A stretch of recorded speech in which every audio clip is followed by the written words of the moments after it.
Hello, hello. Going to be talking about guesting, interviews, finding guests, onboarding guests, and just creating those relationships with guests for your podcast. If you have an interview-based show, but some of this, especially the relationship aspect part that I want to hit on, can be beneficial even if you don't have a podcast. Just because the relationships we build, the network we create, excuse me. It's kind of like the lifeblood of everything. If you don't continue to grow and connect and meet new people and extend out there, we're kind of left on an island and we can't do anything on an island. So first thing, finding guests, we've talked about this before. You probably have heard a lot of this before, but just want to reiterate on this because I see a lot of people say, I'm trying to be a guest, or I don't know, I can't find guests. And with everything out there, you should not have trouble finding guests. And you shouldn't have any trouble becoming a guest on a show.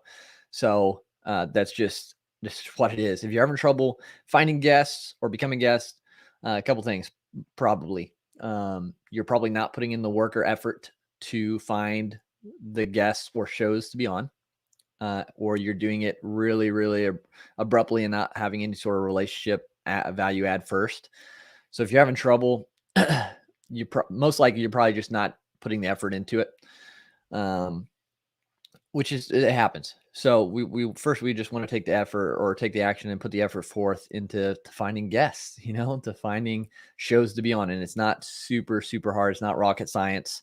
There's so many podcast groups that are for just to find guests and to become a guest specifically for that. So if you're in a group like that, if not, go find them, search podcast guests, and there will be many groups that you can be a part of. The Zero to Podcast Hero group that I own or am whatever leading, post in there asking for a certain guest. We have a network in there. We'd love for you guys to connect with one another that way, or say, hey, I'm looking to be a guest on shows. Let's help each other out.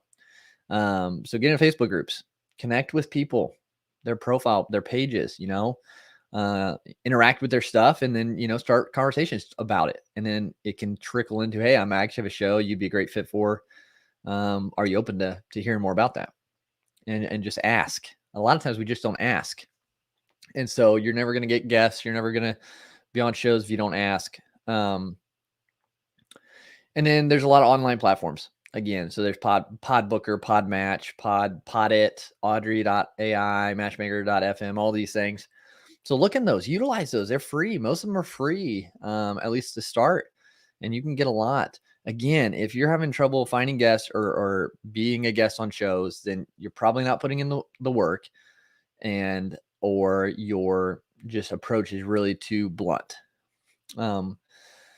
So, and this isn't to toot my own horn or anything, but like the process we've had and how we've gotten out there, we have people almost daily emailing to be on Pencil Leadership.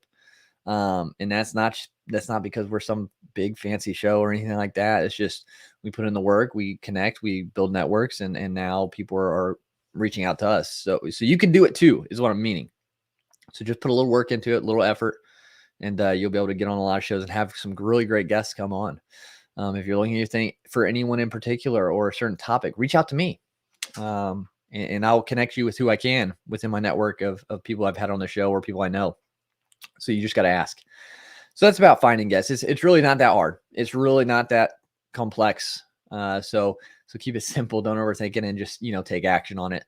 The second thing is onboarding these guests. Now this can seem a little overwhelming. Like, hey, how do I do this? Like, the days of going back and forth in Messenger or in emails to try to find a time to record is over. And if you're still going back and forth, message, hey, does this day work for you? No. Okay. Hey, how about this day?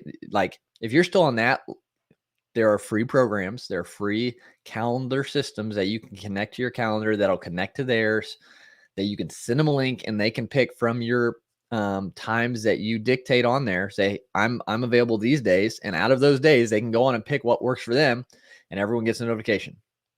Calendly is what we use, and it can link them to Zoom if you want.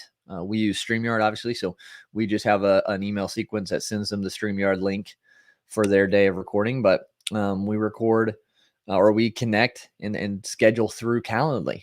So it's like, hey, you're interested in being a guest. Okay, great. First, let me backtrack a little bit. First, we send an intake form for everyone who wants to be a guest to collect some information, to get some background on them, to get some, logistical information that could be beneficial. And then this can help us also weed out ones that might not be a really true fit, because some people just kind of pray and spray and want to be on every show. And sometimes you get some that just aren't a fit for what you're trying to bring. And that's okay, because there are plenty of shows out there for them to be on. So we do a guest intake form, and that populates a Google sheet, and we just go through and we read their information, see, hey, is this going to be valuable? Is this going to be a good topic? Do they seem like a legit person? And then we'll send them an email sequence. Hey, thanks so much for applying. We'd love to have you as a guest. Here's the next steps. Schedule your spot. And then, we do a social media thing. Hey, make sure to follow us, Chris, all that on social media. And so they get that email, and they get notification sequences to remind them, so they don't forget. Because I know a lot of people have that, or I've heard a lot of people having guests just no show. And that's on us. If we're not reminding them, I mean, out of the 130 something we've recorded, I think I've had 2 no-shows, or something really low, less than 10 for sure. And I not that I'm anything special, that people are just dying to talk to me, but we just follow up, and we have reminders so people don't forget. So it's an important part that you can streamline, and you can, make it automated so you don't have to worry about that, but just, touching base. And then you can do a follow-up after, which goes to the next part, excuse me, of building that relationship. So having that follow-up email saying, hey, thanks so much for being a guest. Thanks for adding value. We ask for a survey from our guests. If they choose to, great. If not, or if they choose to, great. If not, hey, it's no big deal. Usually they say something good about it at the end of the recording, or something we can take note of. But that relationship, that's the crucial thing, because you don't know who they know, or who they will know, or where they'll end up in life and things like that. And so it's really neat to connect with new people if you're doing interview-based shows, or just in general through social media online, and seeing how you can help one another.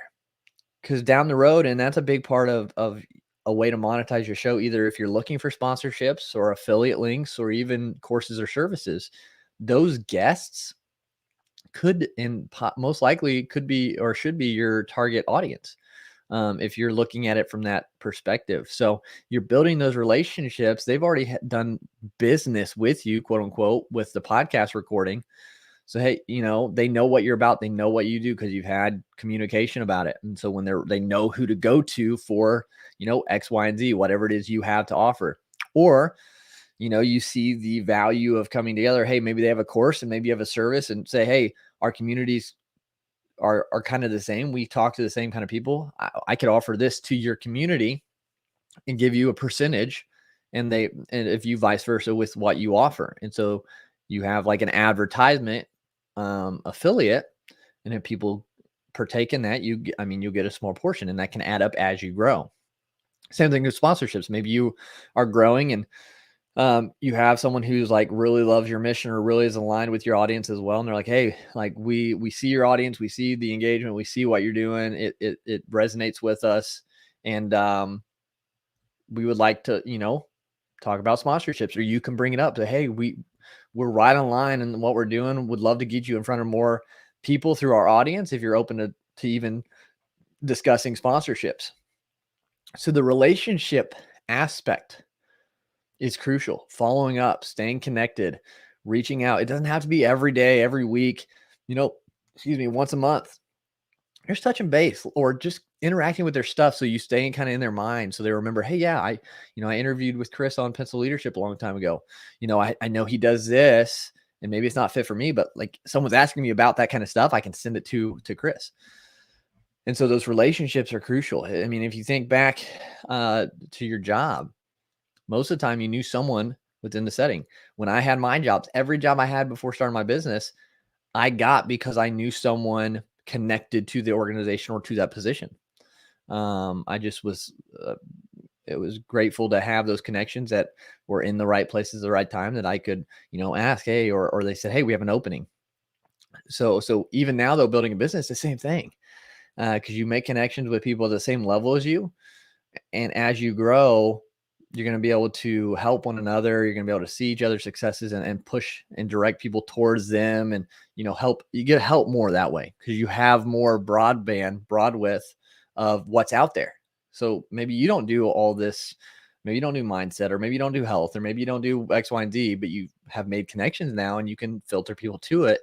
And when you do that, you're giving, you're helping with nothing, no agenda, and it's going to come back to you. Those people are going to remember that, and they're going to send people your way for what you're doing or what you've done for them. So, that's why I love guest shows, interview shows, because it's not just all about us. We get to build relationships. We get to have other value and learn from other people, and you automatically get to network and meet new people that expand your network, which I find so valuable above all else, above the money, above everything. Because yeah, you never know when you might need something, or they might need something, and you're the person, or they're the person, and you guys can help one another. So that's kind of just high level. Again, if you're having trouble finding guests, just message me directly. Like, let's get this fixed, because you should have no issue finding any guests, high quality guests, even high quality guests.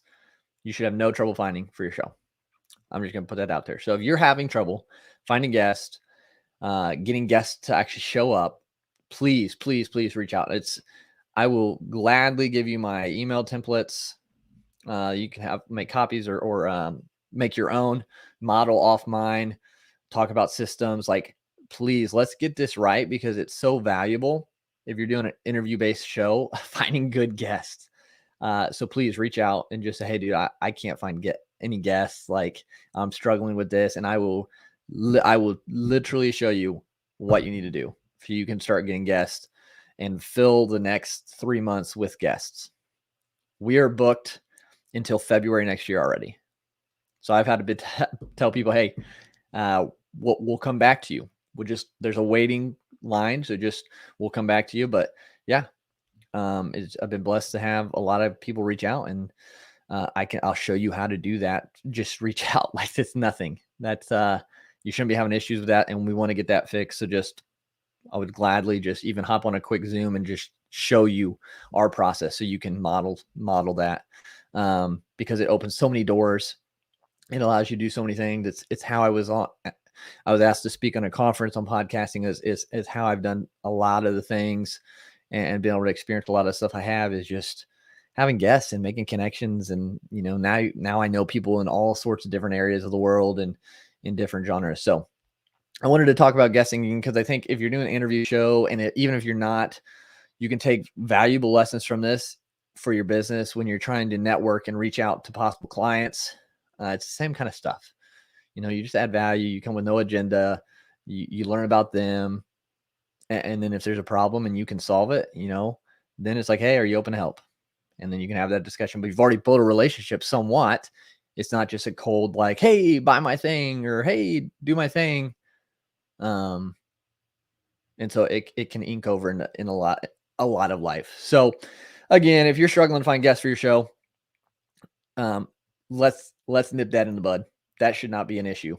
You should not have to worry about finding guests or being a guest. So please reach out. And then, just create a streamlined process for them so it's simple for them and it's easy for you. And just continue to build those relationships that could turn into, friendships, partnerships, monetization, all of that. So hope you found value from this. Please, if you're watching this on replay, let me know what you took from it. If you have any questions, again, comment on this, reach out, and let's get you a lot of guests in the pipeline so you don't have to worry about it. All right.